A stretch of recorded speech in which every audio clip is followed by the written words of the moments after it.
Quero convidar os irmãos a abrirem as suas Bíblias no livro de Oséias, capítulo de número 9. Oséias, capítulo 9. O gracioso amor leal de Deus restaura os que lhe pertencem. É o tema do livro de Oséias que temos explorado já há alguns meses. Tivemos agora um pequeno intervalo de 2 semanas, em que outros irmãos queridos estiveram pregando aqui em nossa igreja, e agora retomamos a exposição do livro de Oséias. Oséias capítulo 9. Quero convidar você a ler a uma só voz comigo este texto. Diz assim a palavra do Senhor: Não se regozije, ó Israel, não se alegre como as outras nações, pois você se prostituiu, abandonando o seu Deus. Você ama o salário da prostituição em cada eira de trigo. Os produtos da eira e do lagar não alimentarão o povo, e o vinho novo lhes faltará. Eles não permanecerão na terra do Senhor. Efraim voltará para o Egito, e na Síria comerá comida impura. Eles não derramarão ofertas de vinho para o Senhor, nem os seus sacrifícios lhe agradarão. Tais sacrifícios serão para eles como o pão dos pranteadores, que torna impuro quem o come. Essa comida será para eles mesmos, não entrará no templo do Senhor. O que farão vocês no dia de suas festas fixas, nos dias de festa do Senhor? Vejam, fogem da destruição, mas o Egito os ajuntará, e Mênfis os sepultará. Os seus tesouros de prata as urtigas vão herdar. Os cardos cobrirão totalmente as suas tendas. Os dias de castigo vêm, os dias de punição estão chegando. Que Israel o saiba. Por serem tantos os pecados e tão grande a hostilidade de vocês, o profeta é considerado um tolo e o homem inspirado um louco violento. O profeta junto ao meu Deus é a sentinela que vigia Efraim. Contudo, laços o aguardam em todas as suas veredas, e a hostilidade no templo do seu Deus. Eles mergulharam na corrupção como nos dias de Gibeá. Deus se lembrará de sua iniquidade e os castigará por seus pecados. Quando encontrei Israel, foi como encontrar uvas no deserto. Quando vi os antepassados de vocês, foi como ver os primeiros frutos de uma figueira. Mas quando eles vieram a Baal-peor, consagraram-se àquele ídolo vergonhoso e se tornaram tão repugnantes quanto aquilo que amaram. A glória de Efraim lhe fugirá como pássaro. Nenhum nascimento, nenhuma gravidez, nenhuma concepção. Mesmo que criem filhos, porei de luto cada um deles. Ai deles, quando eu me manifestar. Vi Efraim plantado num lugar agradável como Tiro, mas Efraim entregará seus filhos ao matador. Ó Senhor, que darás a eles? Dá-lhes ventres que abortem e seios ressecados. Toda a sua impiedade começou em Gilgal. De fato, ali os odiei. Por causa dos seus pecados, eu os expulsarei da minha terra. Não os amarei mais. Todos os seus líderes são rebeldes. Efraim está ferido. Sua raiz está seca. Eles não produzem frutos. Mesmo que criem filhos, eu matarei sua prole querida. Meu Deus os rejeitará, porque não lhe deram ouvidos. Serão peregrinos entre as nações. Eu sei que você sabe, mas não custa lembrar. Pregação expositiva se assiste de Bíblia aberta e de preferência de caneta e papel na mão, anotando aquilo que Deus está falando, aquilo que Deus está incomodando no seu coração, aquilo que Deus está trazendo de confrontação diante do texto da palavra de Deus. Então, meus amados, a jornada de Oséias em confrontar uma nação rebelde, uma nação endurecida, continua. E hoje, no texto que nós lemos, no capítulo 9, Oséias vai nos ensinar a seguinte grande lição, a grande ideia. A negação do pecado em meio à rejeição da palavra de Deus perpetua a disciplina de Deus. A negação do pecado em meio à rejeição da palavra de Deus perpetua a disciplina de Deus. No texto do capítulo 9, Israel está experimentando uma certa, digamos assim, uma certa bonança, calmaria, uma certa tranquilidade. O prenúncio da disciplina de Deus é fato, mas não significa que durante ou até chegar a esta disciplina, Israel passou apenas maus bocados. E agora, meus amados, como nós vimos em outros capítulos, a colheita está acontecendo e em lugar de, naquela calmaria, tranquilidade breve, eles se voltarem para Deus, eles se voltam para uma religião superficial, eles se voltam para uma religião de aparência, e eles, pior ainda, se aproximam ainda mais das outras nações que não agradam, que não servem a Deus, em lugar de buscar socorro onde ele deveria. Tudo isso nós estamos vendo no caminhar dos capítulos em Oséias. Então agora, Deus vai endereçar essas três noções. Primeiro, negar que o pecado é uma realidade não adianta em nada. É como se você estivesse completamente sujo, completamente imundo e achasse que estava cheirando a perfume. Não vai resultar fingir que aquela não é a sua realidade. Segundo, a rejeição da palavra, mais uma vez destacada aqui, nós vamos ver no meio praticamente do nosso texto. E finalmente, a comprovação de que Deus vai discipliná-los, porque eles continuam na mesma rota de destruição que estavam antes. Nosso texto vai começar, meus irmãos, do versículo 1 até o versículo 6. Nós vamos aprender a primeira lição da mensagem de hoje. A ilusão da ajuda de ímpios não mudará a realidade da disciplina de Deus. A ilusão da ajuda de ímpios não mudará a realidade da disciplina de Deus. Em lugar de buscar a Deus, o povo, vai dizer o texto, continua buscando com outras nações o socorro que não está lá, que não existe e que não vai mudar aquilo que Deus está determinando para eles. O texto começa com, como a gente costuma dizer, um estraga prazeres, né? Um desmancha prazeres. Oséias dizendo ao povo, não se regozije, não se alegre.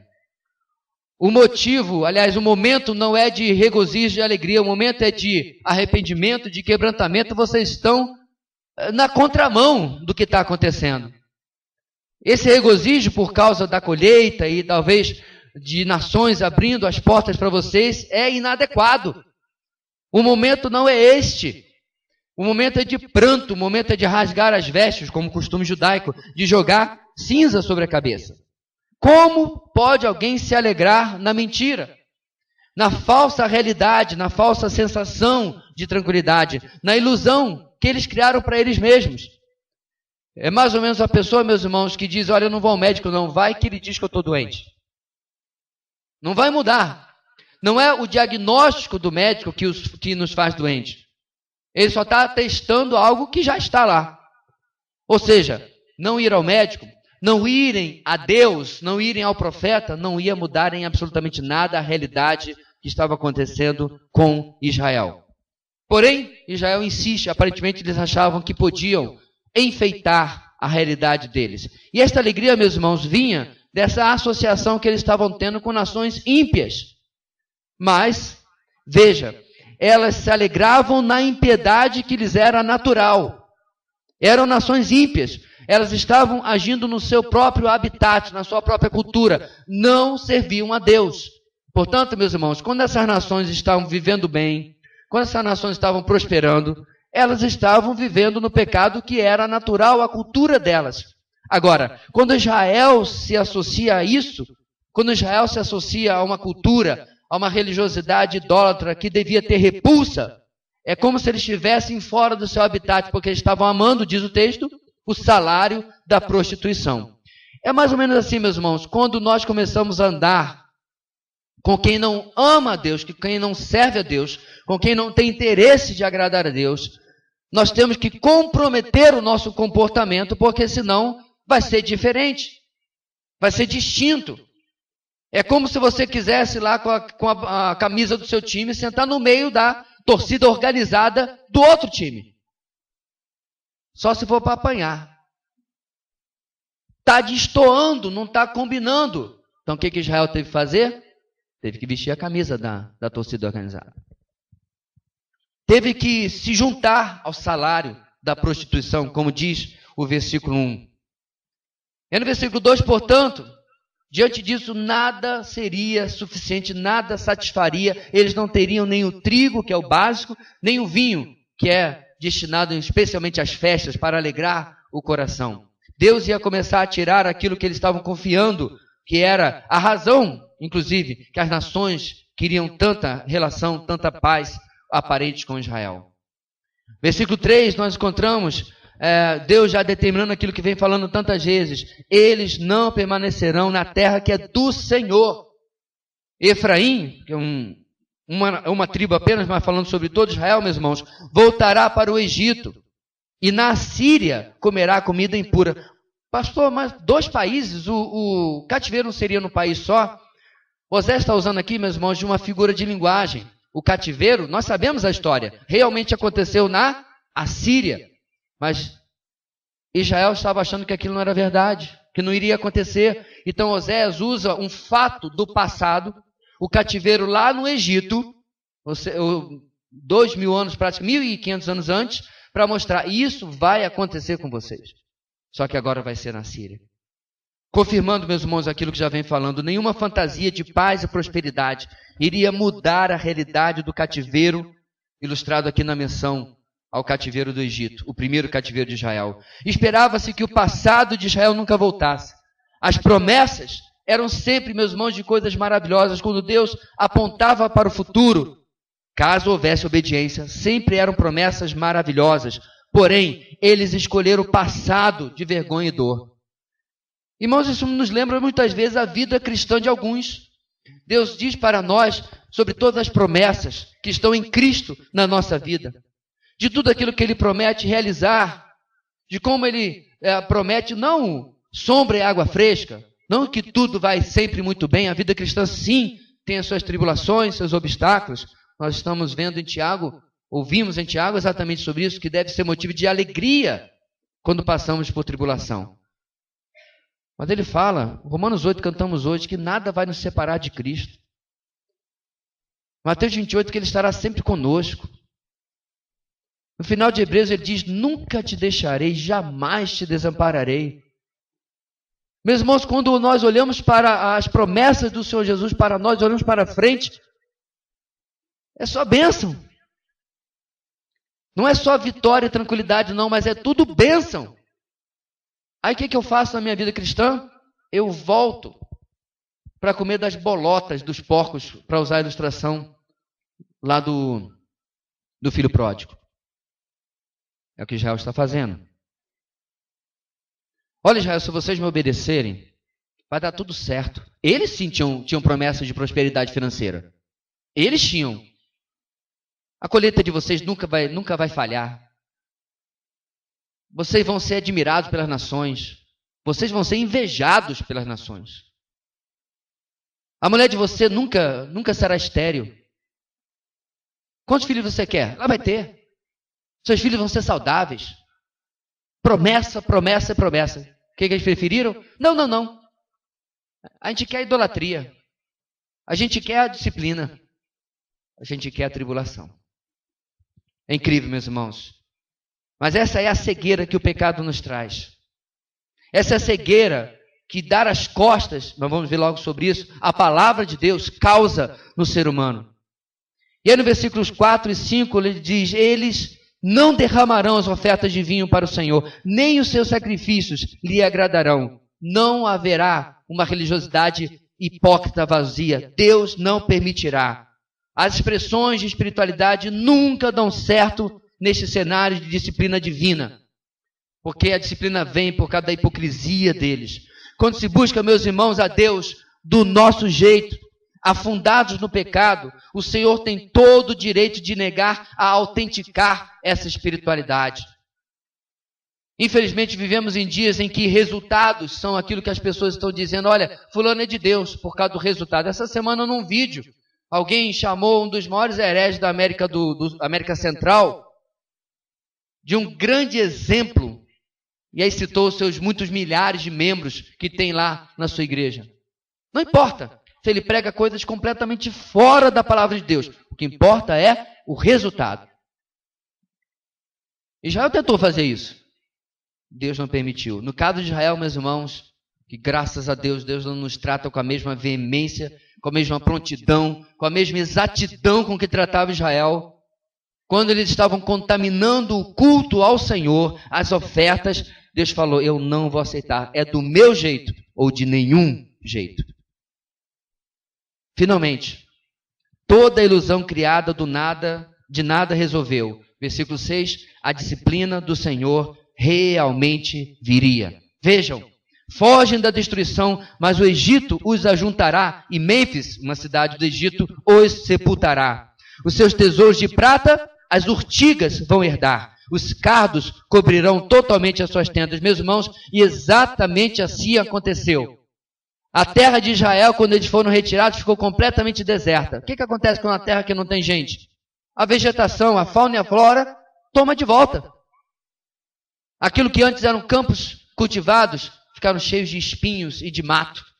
Exatamente como diz o versículo número 6. Que são algumas coisas, meus irmãos, que esse primeiro ponto nos ensina, nos desafia na noite de hoje. Número 1. O pecado sempre cria uma ilusão, ou sempre precisa de uma ilusão para se estabelecer. Amados, o pecado, ele se estabelece sempre em cima da mentira, da falsa sensação, do falso sentimento. O pecado sempre precisa mentir para você, senão você não vai comprar o que ele está oferecendo. Lembra lá em Gênesis capítulo 3? Se você comer desse fruto, você vai ser igual a Deus. Deus sabe disso. A serpente mentiu. Porém, a mentira da serpente era exatamente o que Eva queria ouvir. E assim a mentira foi aonde o pecado se estabeleceu. Porém, amados, a realidade é Cristo e sua palavra. O pecado cria desculpas, racionalizações, fantasias para que nos convençamos que não estamos afundando nele. E nós precisamos, irmãos, clamar para que Deus tire a cegueira do nosso entendimento. Abra o nosso entendimento, isso vem pelo zelo diário da palavra. Para que a gente possa enxergar o pecado. E veja bem, queridos, eu não estou falando lá fora, no meu próximo, não. Em mim. Em mim. Quando você conversa com alguém que permaneceu debaixo do pecado durante algum tempo, você começa a entender o torpor. Torpor é quando você tem algum remédio ou alguma droga que você fica dopado. O torpor do pecado, como é que ele agiu tirando o entendimento. Não significa que a pessoa é vítima, não, irmãos. Eu não sou vítima. Eu fui deixando aquilo acontecer, em lugar de clamar ao Senhor para que Ele pudesse abrir os meus olhos. Segunda aplicação. O pecado cria gosto, entre aspas, em nós. E somos enrolados cada vez mais nele. É preciso, irmãos, desmascará-lo com a palavra. Caso contrário, seremos levados mais e mais em seu engano. E é isso que Deus está fazendo aqui, meus irmãos. Ele está levando Oséias a tentar acordar esse povo. Se Deus, meus queridos, não amasse Israel, ele já teria desistido lá pelo capítulo 3, capítulo 4. Oséias, para. Você já fez o que tinha que fazer. Mas, meus irmãos, Oséias não é o único. Muitos outros profetas foram enviados para alertar Israel. Mas assim eles não quiseram e se enrolaram cada vez mais no pecado. Terceira aplicação. Quando a disciplina de Deus vem, a melhor coisa, meus irmãos, a fazer é aceitar essa realidade e ser transformado por ela. É a melhor coisa a fazer. Ninguém gosta de disciplina. O autor de Hebreus fala sobre isso. Que a disciplina no momento não traz nenhum regozijo, não traz nenhuma alegria, não traz nenhum contentamento. Mas quando nós passamos por ela, irmãos, nós somos exercitados na justiça. Então, meu irmão, se por acaso você perceber a disciplina de Deus na sua vida, em lugar de se enrolar ainda mais com o pecado, como Israel está fazendo, se submeta, se humilhe, peça a Deus que Ele possa lhe abrir os olhos e, através da disciplina, restaurar aquilo que Ele deseja na sua vida. A ilusão da ajuda de ímpios não mudará a realidade da disciplina de Deus. Nos versículos 7 a 9, Oséias nos traz uma segunda lição importante na noite de hoje. A disciplina de Deus se confirma pelo quadro de desprezo pela palavra do Senhor.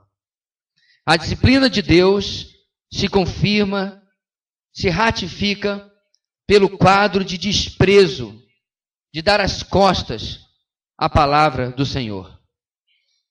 Eu sei, meus irmãos, que isso é óbvio desde o primeiro capítulo, mas aqui eu me lembrei claramente do que Israel fez, por exemplo, com Jeremias. Dizendo, Jeremias, não falou exatamente isso, mas como se tivesse falado, pare de profetizar, você está nos atormentando. A gente não aguenta mais te ouvir. Mas esse é o papel do profeta. O profeta não canta, meus irmãos, canção de niná.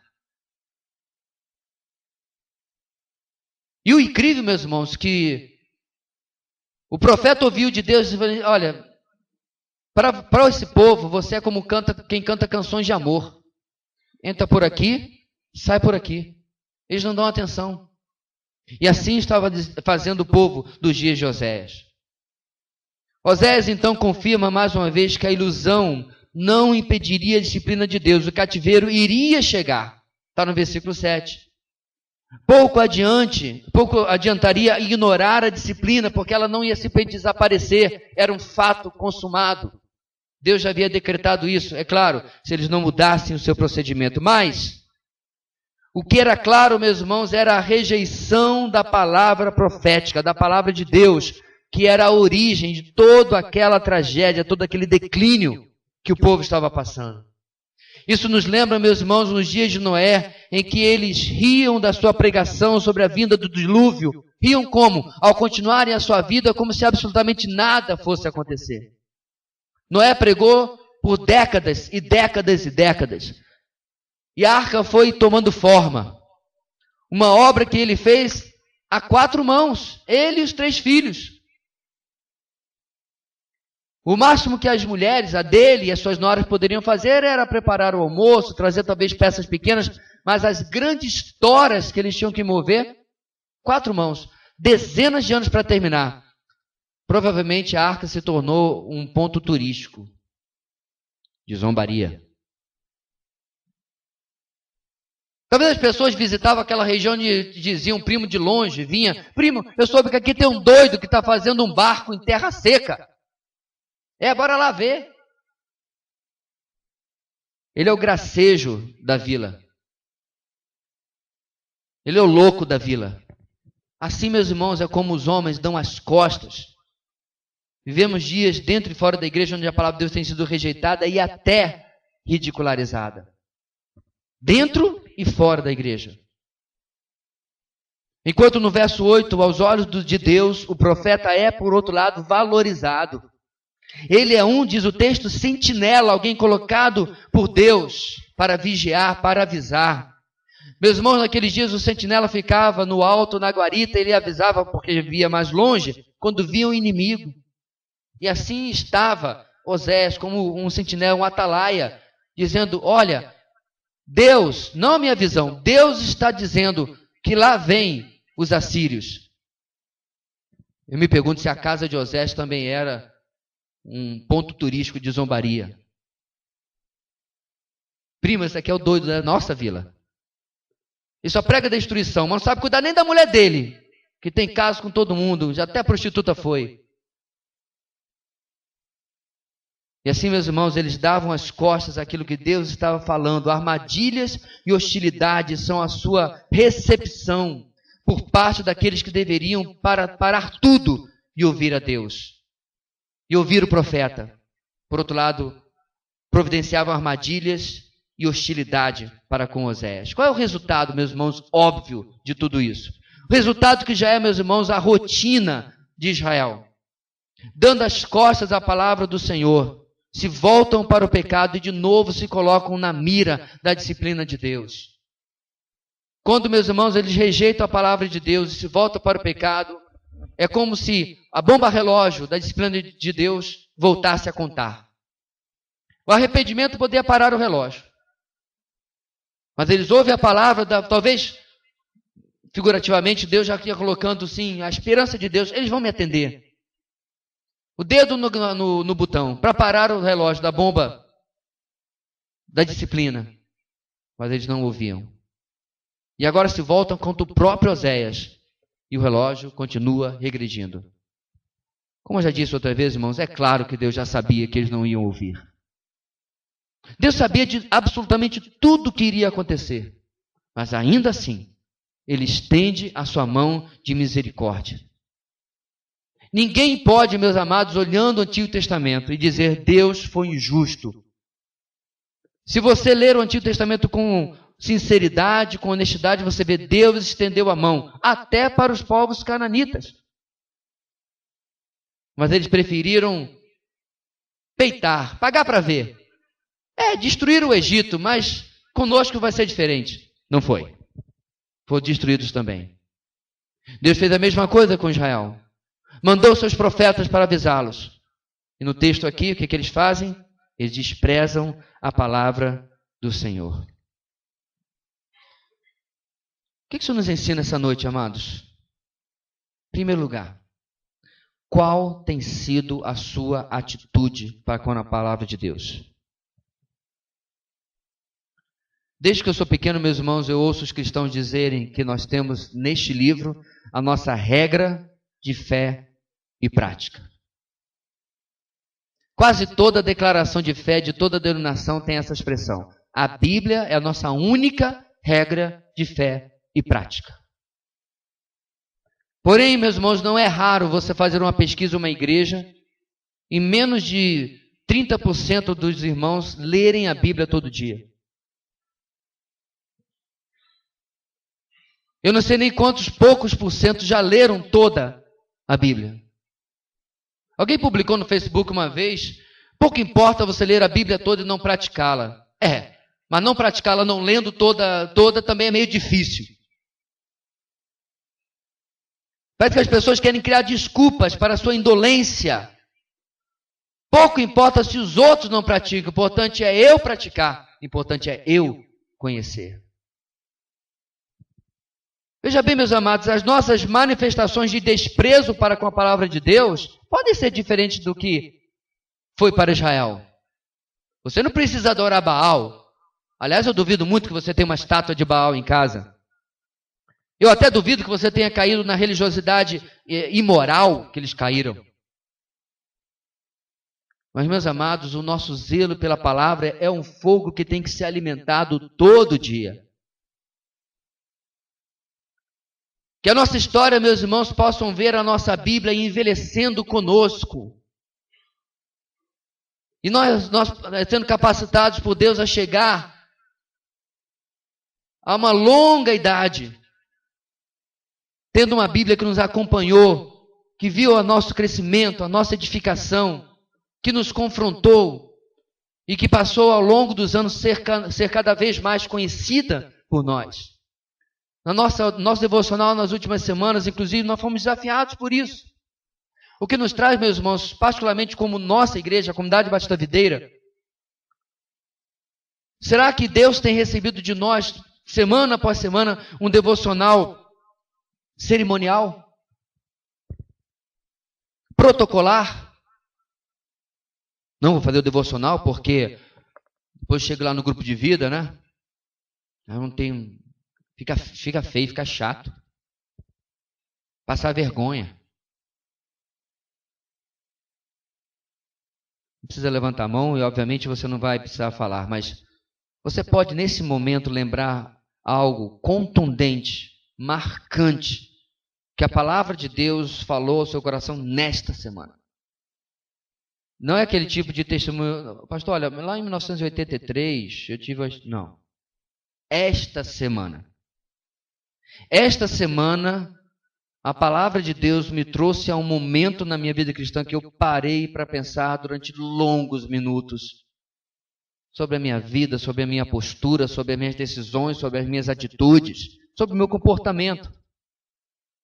Assim é, meus irmãos, e assim deve ser aquele que não quer, em contraste com Israel, rejeitar a palavra de Deus. E, portanto, qual tem sido a sua atitude para com a palavra de Deus? Segunda aplicação. Você considera a disciplina de Deus algo justo ou algo imerecido? Uma atitude de zelo exagerado da parte de Deus ou uma consequência lógica da sua desobediência? No nosso texto aqui, meus irmãos, do segundo ponto, a disciplina de Deus foi confirmada porque eles estavam desprezando a palavra de Deus. Aí eu percebo, meus irmãos, que muitas vezes, quando algumas coisas começam a dar errado na minha vida, é como se Deus tivesse toda a culpa, mas eu olho para as minhas atitudes, para as minhas decisões, e eu percebo, não, fui eu que acendi esse pavio. A bomba estourou, mas fui eu que acendi o pavio. Foi eu que causei isso. Foi eu que não cumpri o meu papel como cônjuge, como esposo ou esposa, como filho, como pai. Eu que não fui ao meu próximo aquilo que a palavra de Deus deseja que eu seja. Veja bem, meus irmãos, o grande problema é que nessa circunstância, geralmente eu uso a atitude do outro para dizer, Deus, por que o Senhor está em cima de mim? Olha o que ele fez.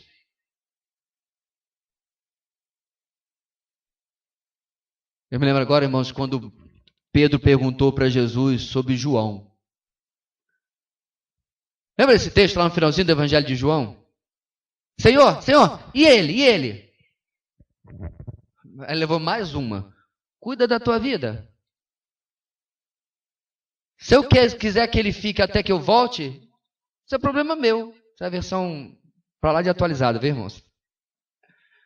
Mas o ponto aqui, meus amados, é que nós temos uma enorme tendência a olhar para o outro lado. Atire a primeira pedra o marido ou esposa que não usou a atitude do seu cônjuge como desculpa para a sua. Você acha que você está sozinho? Desde aqui a minha mão. Ou o irmão que usou a atitude do outro irmão de sangue, né? Eu me refiro, como explicação para a sua atitude.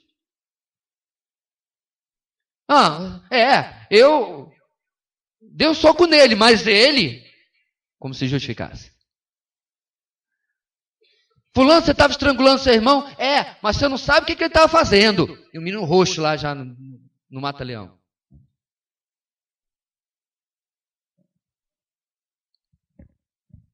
E aí, meus irmãos, quando a disciplina de Deus vem, eu preciso parar e dizer assim, Senhor, deixa eu entrar aqui na minha câmera hiperbárica, assim, fechada aqui dentro. Só eu e tu. Eu tenho que examinar minha vida e parar de achar que a disciplina de Deus é exagerada. Eu creio que, em parte, meus irmãos, é por isso que Israel nunca se rendia. Porque Oséias pregava e o povo dizia, cativeiro, José, menos, né, amigo? Tudo bem que a gente não está essa coisa toda, essa Coca-Cola toda, a gente está meio pisando na bola, mas cativeiro, rapaz, calma aí. Para que tanto? Para que se estressa, Oséias? Está com problema no casamento, Oséias? Deve ser, né? Mas está descontando em cima do povo. Oséias deveria responder, não, meus amados. O povo é que causou problema no meu casamento, porque eu tive que obedecer a Deus. A disciplina, meus amados, de Deus sempre é exatamente aquilo que ela deve ser. Nem um grama a mais, nem um grama a menos de peso. Nem um segundo a mais, nem um segundo a menos de extensão. Deus faz exatamente aquilo que Ele precisa fazer diante daquilo que eu estou fazendo. A ilusão da ajuda de ímpios não mudará a realidade da disciplina de Deus. A disciplina de Deus se confirma pelo quadro de desprezo pela palavra do Senhor. E aí, como quase todo capítulo, irmãos, ou a maioria deles, o texto vai terminar com Oséias reafirmando aquilo que ele já vinha avisando o povo. A prosperidade desejada por Deus será substituída pelo castigo, pelo pecado. A prosperidade desejada, planejada, prometida por Deus abundantemente na Torá, no Pentateuco em especial, será substituída pelo castigo, pelo pecado. O verso 10 começa com Deus recordando o quão bom foram os primeiros anos com Israel.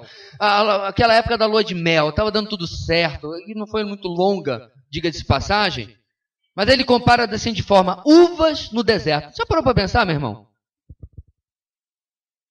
É que você nunca foi num deserto. Não, as dunas no Nordeste não conta. Você estava em férias, andando de bugre, não conta. Deserto, brabo, sol, seca, sede, uvas no deserto. Impossível! Nós não conseguimos ter uva nem aqui em Boa Vista direito. Que mais que ele fala? Primeiros frutos de uma figueira. Lembra do texto lá de Marcos? Aqueles brotinhos tenros e gostosos que davam antes da figueira dar o fruto de verdade? Se não lembra, vai assistir toda a série de Marcos até chegar nesse texto aí como disciplina. Estou brincando.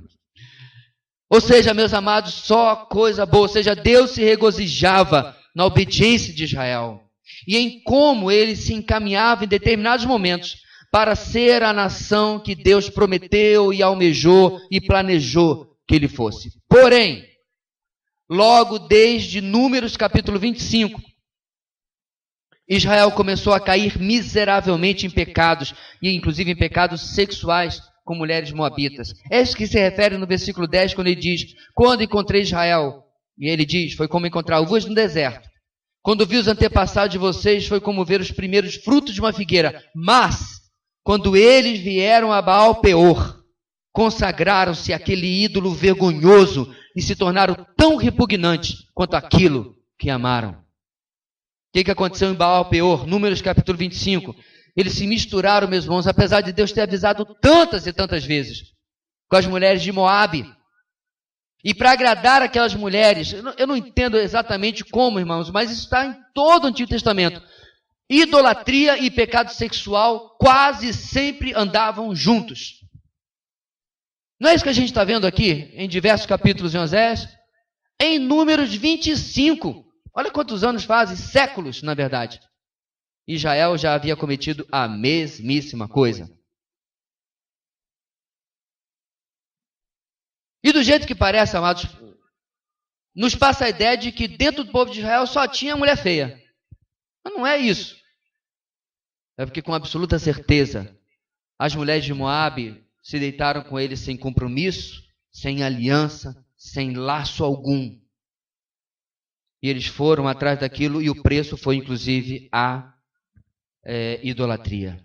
Naquele dia em Baal Peor, 24 mil morreram por causa da desobediência. Versículos 11 a 14, isso nos aponta em como a disciplina de Deus não era, em maneira alguma, algo desconhecido, algo estranho para esse povo. Queridos, a tradição verbal contava estes ocorridos geração após geração. Mas eles tinham inclusive o próprio livro de Números. Estava a Torá à disposição deles para que conhecessem. Eles podiam olhar para a sua própria história e dizer: atenção, cuidado, concentração, ritmo. Não. Eles podiam se voltar para lá e dizer: cuidado, campo minado. Desastre anunciado no nosso passado, se nós continuarmos com os procedimentos que estão tendo agora. Porém, como eles escolheram ignorar a sua história e testar Deus, de certa forma, eles experimentariam a disciplina de Deus, inclusive na sua prole, isto é, nos seus filhos. Por que Deus trouxe esse assunto aqui, meus irmãos? Porque os falsos deuses, inclusive Baal principalmente, que eles se envolviam agora, nessa época de Osés, era um deus da fertilidade. Você entendeu o porquê do bezerro? Se fosse, meus irmãos, a versão do dia de hoje, seria o coelhinho. Essa não é a razão por que enfiaram o coelho na bendita da Páscoa, que não tem nada a ver, como um símbolo de fertilidade. Se a idolatria fosse hoje, acontecendo agora, iam colocar um bezerro numa cidade, ou em Gilgal, um bezerro em Dan, para poder adorar. Ou, desculpe, um coelho. Naquela época, era o bezerro. O símbolo de fertilidade. E o que ia acontecer com eles? Seus seios seriam ressecados. E os ventres não conseguiriam segurar uma gestação. Deus iria julgar neles o Deus falso da fertilidade.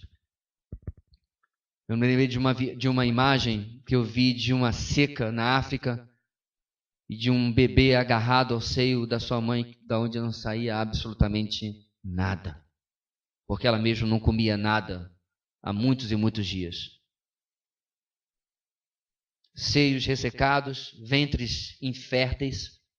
Osés termina, irmãos, versículos 15 e 17, relembrando como este povo vem provocando a ira de Deus há bastante tempo. Ele fala como eles serão espalhados entre as nações, pois escolheram não ser a nação que pertencia a Deus. No final do texto é como se Deus estivesse dizendo: vocês não querem ser a minha nação? Não tem problema. Vocês vão ser de todas as nações. Porque essa terra é minha, não é o que diz o texto? Versículo. Eu vou achar.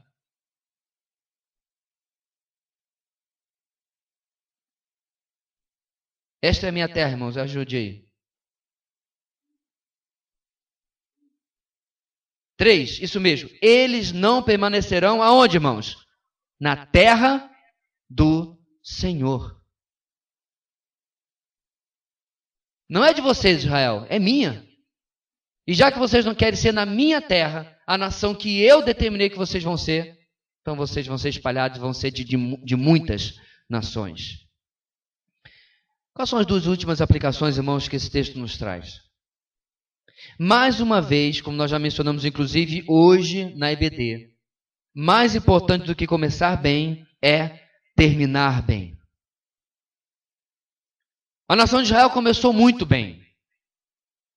Com alguns tropeções aqui e acolá, é verdade, algumas dúvidas e murmurações, mas saíram do Egito. Confiaram em Moisés finalmente. Na beira do Mar Vermelho, deram até uma pressionada, nos trouxeste aqui para morrer, aí o mar se abre, tudo é festa de novo. Do outro lado, Miriam puxa a dança e é uma maravilha. Depois de alguns dias no deserto, mais murmuração e Deus vez após vez. No começo até que foi bom. O final, péssimo. Final extremamente ruim. E agora, meus irmãos, o problema de um final ruim é que ele já é o final. E nós não sabemos, meus irmãos, quando vai ser o nosso final. A nossa vida pode ser ceifada nos 20 e poucos, 30 e poucos, 40 e poucos, 50 e muitos, 60 e muitos, não importa. A palavra de Deus fala em Tiago, nós somos como um sopro. Nossa vida passa rapidamente. Deixa eu lhe fazer uma pergunta. Você está hoje oferecendo a Deus o ápice da sua vida espiritual? Muito se fala às vezes, minha juventude, que eu servia a Deus mesmo. O que está lhe impedindo? Por acaso alguém está lhe perseguindo? Tem algum problema? Alguém está lhe tolindo? Não, quando eu era jovem eu orava mais. Não ora por quê? Qual o problema? Quando eu era jovem eu lia muito a palavra. Desaprendeu a ler? O analfabetismo veio com a idade? É claro, meus irmãos, que muitos vão dizer, não, é que agora eu tenho muitos compromissos, eu não sei você, meus irmãos, mas eu fui um adolescente extremamente ocupado.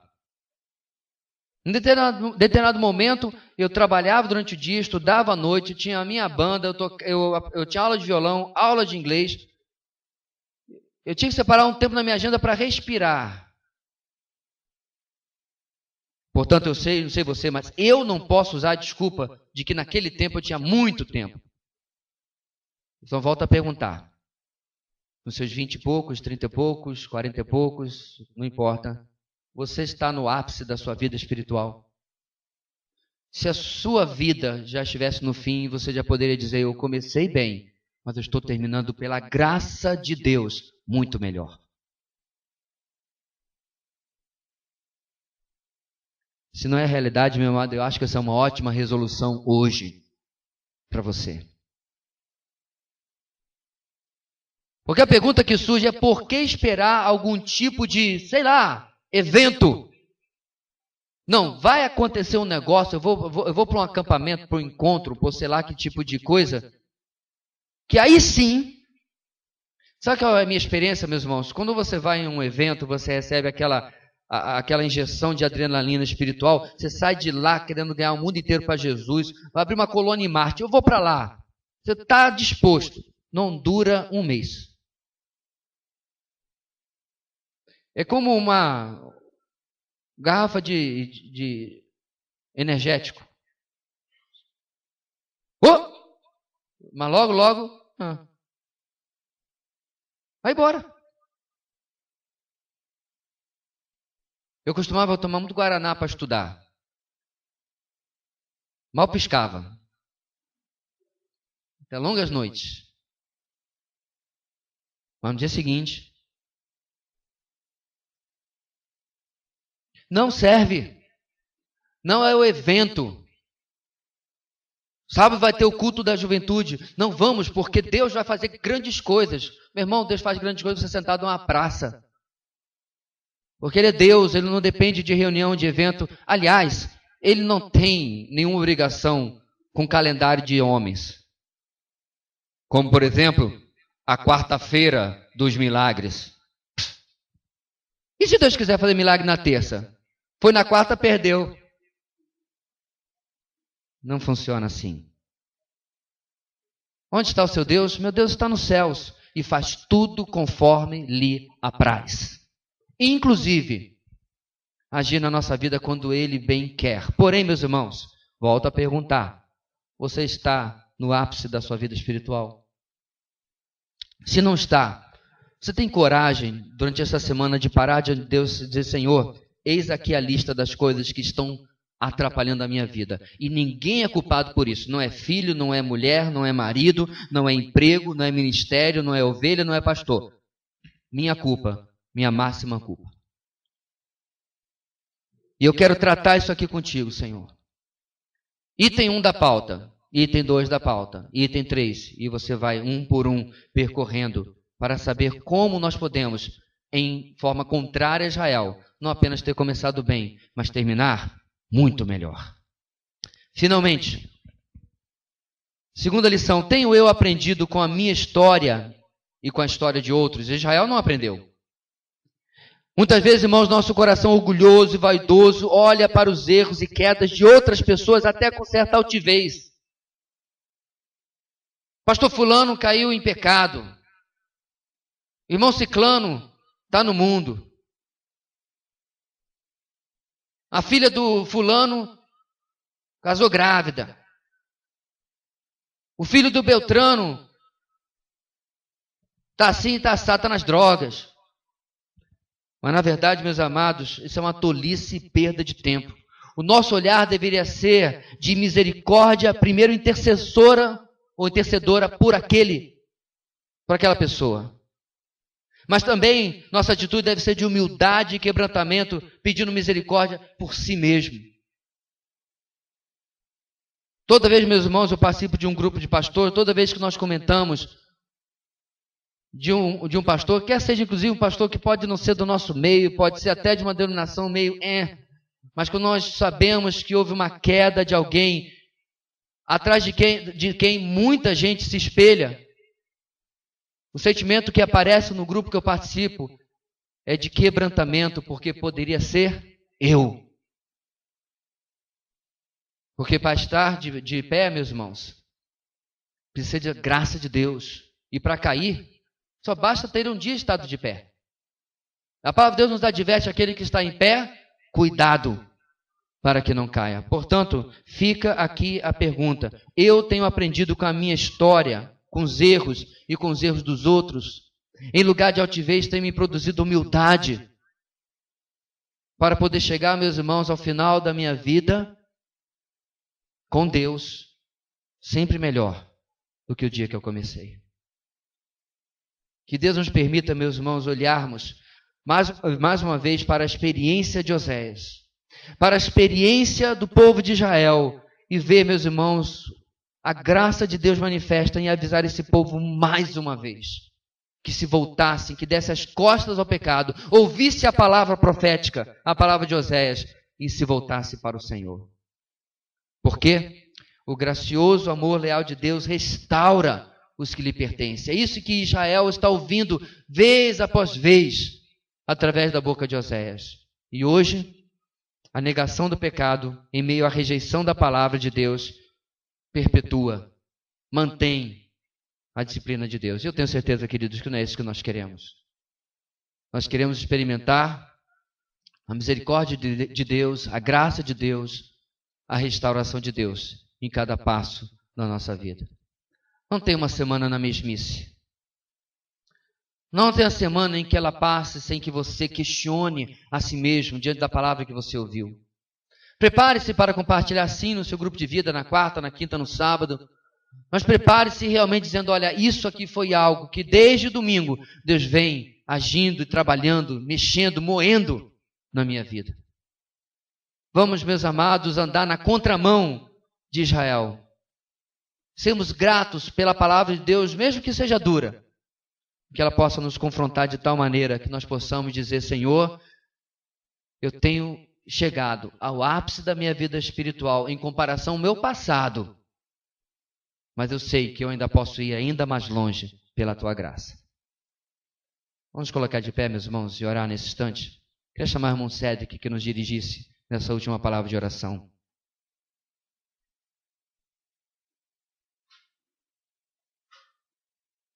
Nessa oração final, vamos colocar nossas vidas diante do Senhor e clamar para que Ele possa, a cada dia, trazer transformação na minha e na sua vida. Pai bendito, Deus amoroso, Deus justo, Deus santo.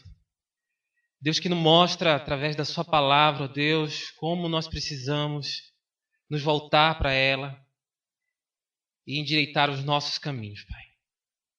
Tem misericórdia, ó Deus, dos teus servos que estão aqui diante de ti, ó Deus, escutando, ó Pai, essa palavra que pode parecer dura, ó Deus, mas é uma palavra de um Deus justo e amoroso, que se importa, que se relaciona conosco e que nos dá a direção através do que foi dito aqui para que nas nossas vidas nós possamos tomar algumas decisões que são necessárias, Pai.